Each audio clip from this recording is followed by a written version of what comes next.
함께 운동하시죠. 주 안에서 항상 기뻐하라. 내가 다시 말하노니 기뻐하라. 자, 연말이 되면은 여기저기서 시상식이 열리죠. 한 해를 마무리 짓는 시점에서 각 분야에서 두각을 나타낸 사람들의 공로를 치하하는 그러한 자리에서 심심치 않게 들을 수 있는 수상소감이 이 모든 영광을 하나님께 돌린다라는 그런 말입니다. 그만큼 기독교인의 저변이 확대가 되었다는 증거일까요? 저는 그러한 연예인들이나 스포츠 스타들 혹은 정치인들의 하나님의 영광 운운하는 소감을 들을 때마다 정말 저 사람들이 하나님의 복음을 알고 저런 말을 하는 것일까 하는 그런 우려의 마음이 듭니다.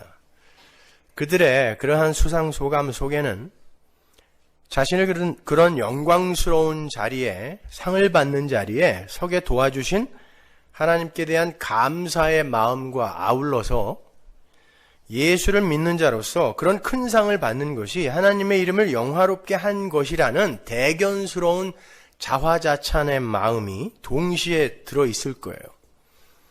정말 하나님은 당신의 백성들의 삶에 개입하셔서 그들이 원하는 영광스러운 자리 입성을 도우시고 그들의 그 잘난 모습, 성공한 모습을 보시면서 그리고 그들의 그 신분 상승과 업적을 흡족해 하시면서 거기에서만 영광을 받으시는 분일까요? 그렇다면 올 한 해 사업도 잘 안 되고 하는 일에 실패를 보았으며 직장에서 해고되었고 가정에 불화가 있었고 자식이 속을 썩이기도 했고 몸에 병을 얻기도 한 그런 종류의 사람들은 하나님의 영광은커녕 누가 되는 삶을 산 거죠. 예수 믿는 자로서 하나님 얼굴에 먹칠한 거잖아요. 분명 그 시상대 아래에는 더 많은 기독교인들이 앉아있을 터인데 그들은 전부 하나님의 영광을 가린 루저들입니까? 그 위에 올라간 사람만 하나님께 영광을 돌릴 수 있는 거라면 그 아래 앉아있는 모든 기독교인들은 다 루저들인가요? 1등만 기억하는 세상입니까? 그게 바로 힘의 원리로 움직이는 인본주의와 세속주의가 자기 마음대로 상정을 해놓은 거짓 영광이라는 거예요. 겉이 화려해지고 소유가 늘어나고 명예가 올라가면 영광이요. 그 반대의 자리로 떨어진 사람은 실패자로 낙인을 찍어버리는 것입니다. 그런데 이 세상에서 그러한 영광의 자리에 설 수 있는 사람은 몇이 안 돼요. 그리고 인간은 만족을 할 수 없는 존재이기 때문에 기쁨을 잃고 살아가는 거예요. 성경에 등장하는 하나님의 영광은 하나님의 하나님 되심이 가시적으로 드러난 상태를 가리킵니다. 그게 독사라는 단어의 의미예요. 하나님의 것, 하나님의 하나님 되심이 가시적으로 드러난 상태를 독사, 영광이라고 한단 말입니다. 하늘의 것이 가시적으로 드러난 상태. 쉬운 말로 하나님의 뜻과 계획이 올바로 성취가 되고 그분의 통치가 그분의 능력 안에서 올바로 시행이 될 때 그 자체를 독사, 영광이라 그래요. 그리고 그러한 삶을 사는 이의 삶을 영광스러운 삶이라고 하는 거예요. 하나님의 통치 아래에서 그 통치가 이끄는 대로 끌려가는 그 삶을 영광스러운 삶이라고 이야기한다니까요. 절대로 세상의 힘을 쌓아서 신분 상승에 성공을 한 사람들에게만 그 영광이라는 말을 붙이지 않아요. 따라서 하나님의 영광은 전능하신 하나님에 의해 쉬지 않고 나타나게 돼 있어요. 하나님은 당신의 영광을 매 순간 챙겨가세요. 모든 피조물은 창조주이신 하나님의 뜻과 통치에 순종하여 살 수밖에 없는 것이니까요. 지금 우리에게 뭔가를 가르쳐주기 위해서 하나님의 백성은 하나님의 말씀에 순종하는 자, 그렇지 아니하는 자는 불순종하는 자, 이렇게 나누어서 역할을 맡겨놓은 것일 뿐이지 사실은 전부가 다 하나님의 뜻에 의해 움직여지고 있는 거예요. 이걸 decree, 작정이라고 하는 것입니다. 하나님의 장중에서 벗어나서 우발적으로 태어날 수 있는 존재도 없고 우발적으로 발생할 수 있는 사건도 없어요. 모든 것이 하나님의 통치 아래에서 움직여지는 거예요. 그런 의미에서 이 우주가 존재하는 것 자체가 하나님의 영광을 드러내기 위함이라고 이야기할 수 있는 것입니다. 그리고 그러한 하나님의 통치 아래에 있는 사람들의 삶은 그 모양이 어떠하던 간에 그걸 영광스러운 삶이라고 하는 거예요. 그래서 하나님은 당신의 백성들을 이렇게 부르시죠. 이사야서 43장 7절. 무릇 내 이름으로 일컫는 자 곧 내가 내 영광을 위하여 창조한 자를 오게 하라. 그들을 내가 지었고 만들었느니라. 하나님의 백성은 하나님의 영광을 위해 창조가 된 자들이에요. 하나님의 백성은 모두가 다 여러분이 세상에서 성공해야 영광이 되는 게 아니라 여러분의 존재 자체가 하나님의 영광으로 창조가 된 거란 말입니다. 그 말은 바꾸어 말하면 하나님의 백성은 하나님의 통치에 순종하여 살도록 그분의 뜻대로 살도록 지어진 존재라는 거예요. 그렇게 피조물의 삶에 하나님의 통치가 시행되는 그 상태를 영광이라 그래요. 그렇다면 이 역사 속을 살아가는 하나님의 백성들의 삶은 전부 어떤 삶? 하나님의 영광이 되는 삶. 하나님께서 당신의 영광을 위해서 창조한 게 하나님의 백성들이니까요. 따라서 감옥 안에 수많은 죄수들도 하나님의 영광을 위해 창조가 된 것이며 교회 안의 성도들도 하나님의 영광을 드러내기 위해 존재하는 거예요. 누가 천국을 가고 누가 지옥에 가느냐 하는 것은 차후의 문제예요. 모든 피조물은 하나님의 영광을 드러내는 도구요 수단일 뿐입니다. 죽은 흙이었던 존재들이 천지의 주제이신 하나님의 계획 속에서 존재로 하나님에 의해 쓰여진다는 것 자체가 영광이니까요. 그리고 그들의 삶을 통하여 이 역사를 통하여 하나님이 누구이신지를 하나님은 지금 교훈하고 계시는 거예요. 가르치고 계시는 거예요. 그래서 하늘의 것이 나타나는 거니까 이게 영광이란 말입니다. 절대로 그런 것들을 국어사전의 개념으로 그냥 이해하시면 안 돼요.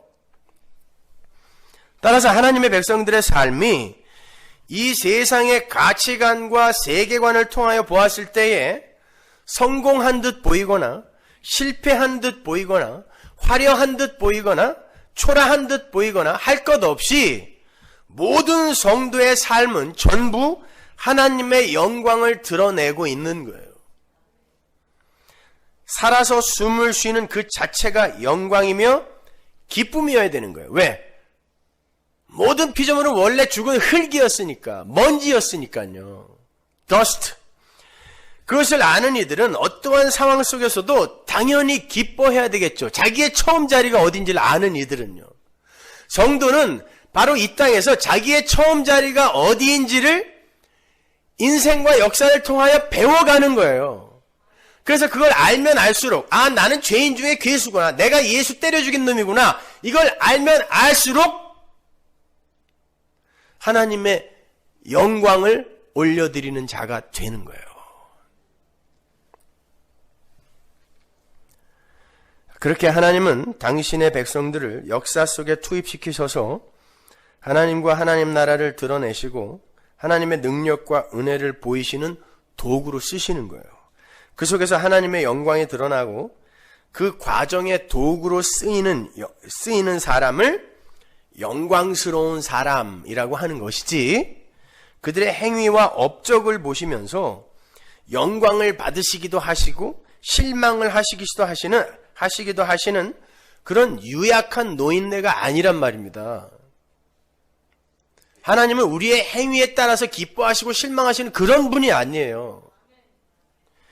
그러므로 이 역사와 인생은 하나님이 누구이시며 그분의 은혜와 사랑이 얼마나 큰 것이며 그분의 능력은 얼마나 엄청난 것이며 그분이 홀로 이루신 하나님 나라는 과연 어떠한 곳이며 그 나라를 완성하시기 위해 하나님이 어떠한 일을 하셨는지를 드러내는 역할을 하는 거지, 이 역사와 인생 자체에 목적이 있는 게 아닙니다. 그러니까 하나님의 백성은 하나님께서 허락하신 자신의 배역에 충실하게 살면서 하나님의 시나리오대로 움직이면 되는 거예요. 그 자체가 하나님의 영광을 드러내는 삶입니다. 그리고 그 자체가 기뻐야 돼요. 전지전능하신 하나님이 나를 통치하고 계시고 사용하고 계시니까요. 그러니까 우리는 진정한 기쁨의 자리로 오늘도 열심히 끌려가고 있는 중인 거예요. 하나님은 그렇게 하나님 나라의 풍요를 설명하시기 위해서 어떤 이에게 부를 허락하시기도 하시고요. 하나님을 떠난 피조물의 죄가 어떠한 결과를 초래하게 되는지를 설명하시기 위해서 가난과 질병과 전쟁 등을 허락하시기도 해요. 성도의 삶에도요.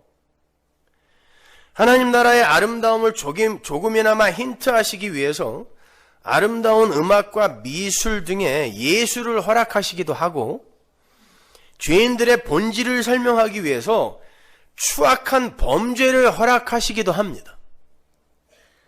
성도는 그러한 모든 일상과 사건과 관계 속에서 하나님과 하나님 나라, 인간과 죄 등을 체감하며 배우게 되는 거예요. 그리고 왜 우리는 반드시 하나님 나라에 들어가야 하는지를 절절하게 깨닫게 되고, 피조물에 불과한 우리 자신의 힘으로는 도저히 그 하나님의 나라에 입성을 할 수 없다는 것도 알게 되며, 그 처절한 자기 부인의 과정에서 하나님의 은혜만을 꼭 붙드는 자로 성숙되어져 가는 거예요. 아니, 엄밀히 말하면 성숙되어지는 게 아니라 원래 완료되어 있는 자기의 모습을, 옛 모습을 벗어가면서 확인하는 거예요. 그 전체가 바로 하나님의 통치이며, 마실레이아, 그게 하나님 나라예요. 통치예요. 그 하나님의 통치가 나타나는 현장을 하나님의 영광이라고 부른단 말입니다. 그래서 성경이 하나님의 통치를 떠난 죄인들의 모습을 하나님을 영화롭게 하지 않는 자, 로마서 1장에 나오죠. 하나님을 영화롭게 하지 않는 자, 하나님의 영광을 드러내지 않는 자. 그 말은 무슨 말이죠?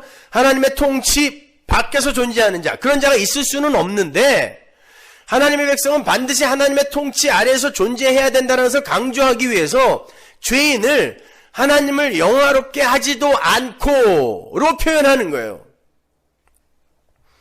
그리고 하나님의 성도들을 영화롭게 된 자라고 표현하는 거예요. 로마서 8장에 나오죠. 우리는 영화롭게 되었어요. 영화롭게 되었다는 게 뭐예요? 멋진 하얀 옷을 입고 얼굴이 금처럼 막 빛나는 게 영화롭게 되는 거예요? 아니, 하나님의 통치 아래에 완전히 순종하는 자가 됐다가 영화롭게 되었다라는 거예요. 하나님의 영광, 발산적 영광이 하나님으로부터 비춰지면 성도는 그 안에 그 영광을 받아서 반사적 영광으로 흘려내는 거예요. 그게 하나님 나라거든요. 그게 영화롭게 되었다라는 말의 진의란 말입니다. 따라서 여러분이 성공을 하던 실패를 하던 부자가 되던 가난뱅이가 되던 큰 명예를 얻던 불명예를 얻던 여러분은 하나님의 영광을 위해 사는 삶을 살고 있는 거예요. 지금. 지난 한 해 너무 엉터리로 살았는데, 그게 하나님의 영광을 드러낸 거예요. 하나님의 은혜를 떠난 자들은 이렇게 산단다. 근데 하나님은 그것도 합력시켜서 선으로 끌고 가신다니까요. 그러니까 여러분은 루저가 아닙니다. 그 역할이 끝나는 그날 여러분은 하나님이 마련해 놓으신 영원한 나라로 입성을 하게 되는 거예요. 우리의 목적지가 말씀 안에서 그렇게 확인이 될 때 우리는 그 어떤 현실 속에서도 기뻐할 수 있는 거예요. 상 받은 사람만 기뻐하는 게 아니라 그 밑에 앉아서 상 받은 사람을 바라보고 있는 그 사람들도 기뻐할 수 있어요. 왜? 나도 지금 영광스러운 삶을 살고 있는 거니까.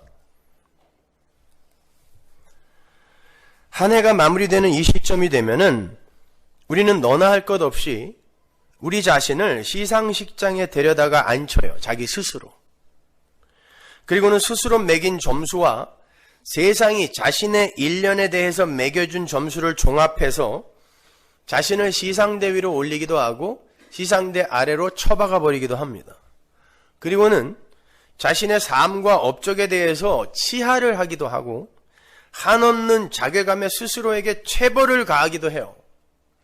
물론 거기에서의 상벌은 세상이 가치라고 상정해 놓은 가시적 업적의 근거에서 주죠. 세상이 가치라고 여기는 것을, 상정해 놓은 것을 많이 얻어내면 지 스스로 자기에게 칭찬을 해줘요. 상을 준다니까요. 못 얻어냈으면 막 야단을 쳐요. 그래서 우울증에 걸리기도 하고 부끄러워서 나타나지도 않고 꽁꽁 숨어있고 그러는 거죠. 벌을 주는 거예요. 자기 스스로에게. 성도의 세계관이나 가치관은 그것과는 달라야 되는 것입니다.